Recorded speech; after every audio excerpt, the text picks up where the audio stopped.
ايه ده؟ ايه كل الحاجات دي ما شاء الله؟ كل ده ب 200 جنيه؟ ده الدنيا فيها خير اهو. خش جوه عشان معايا ناس جاي. ناس مين؟ خش. ناس مين؟ خش اقفلها قبل ما اكلم الناس دي. في انت شكلك عامل كده ليه؟ اتفضل يا حاج. اتفضل. مين؟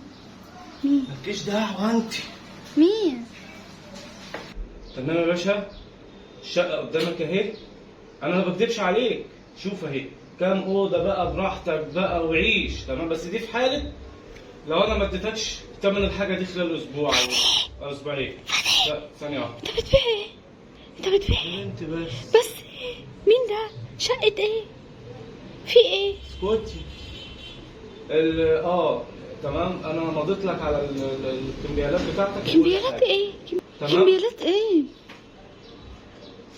هو في ايه؟ تمام ماشي يا باشا، شرفتنا. اتفضل اتفضل اتفضل اتفضل. حاضر يا باشا. هو ايه العبط ده؟ انا مش فاهمه مين ده ومين اللي كمبيالات وايه الحاجات اللي انت بتقولها دي وانت عرقان كده ليه؟ في ايه؟ هو انت مفكره ان الحاجات دي كلها ب 200 جنيه؟ ايوه، انا مديك الصبح 200 جنيه. يا اما ده انا طالب كارد، ما عرفتش فيش وقت اطلب كارد اجيب لك الحاجات دي، فلقيت الله يبارك له اداني فلوس وتمضى لي على كمبيالات، بس بضامن البيت. ده من البيت عشان تجيب لنا شويه خيار على شويه فيش؟ انت مستقليه بالحاجات دي؟ ما انت ما بتنزليش سوق ولا بتمشي في الشارع ولا عارفه الدنيا ماشيه ازاي. ده دهب، ده دهب. العيال دي تاكلها بالجرام، يعني توزن الفياشايه الاول تعرفي ان الواد ده كل قد ايه فياشايه في اليوم، كام جرام. والخيار خيار مش زي زمان خلاص. والشنطه التانيه بقيه الحاجات. ال 200 جنيه ايه؟ انا رحت الراجل بتاع السمك، انت بقى فرحه كاتبه لي لسته، انا تقول هات كيلو بولتي مع كيلو ماكاريل مع كيلو ايه؟ انت تعرفي يا حبيبتي ان احنا بقينا نتحاسب بالجرام؟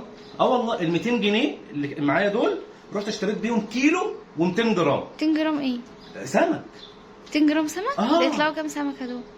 مش عارف، انا قلت اصغر سمك قد اهو كده اهو عشان يبقى كتير نعرف ناكل. يعني انت خلصت ال 200 جنيه على السمك؟ بس انا فرحان ومعايا 200 جنيه رايح السوق تمام عشان اجيب السمك واجيب بقيه الحاجات، السمك والرز والبتاع والكلام اللي انت قلت لي عليه ده، مدياني لسته.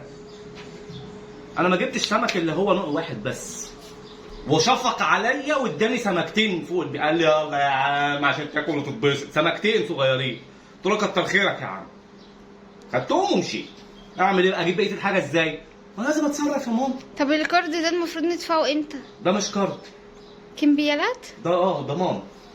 لو انا ما سددتهمش في خلال اسبوعين الشقه هتروح مننا، بس لازم نخلص الاكل قبل ما نمشي من الشقه. حسبي الله ونعم الوكيل.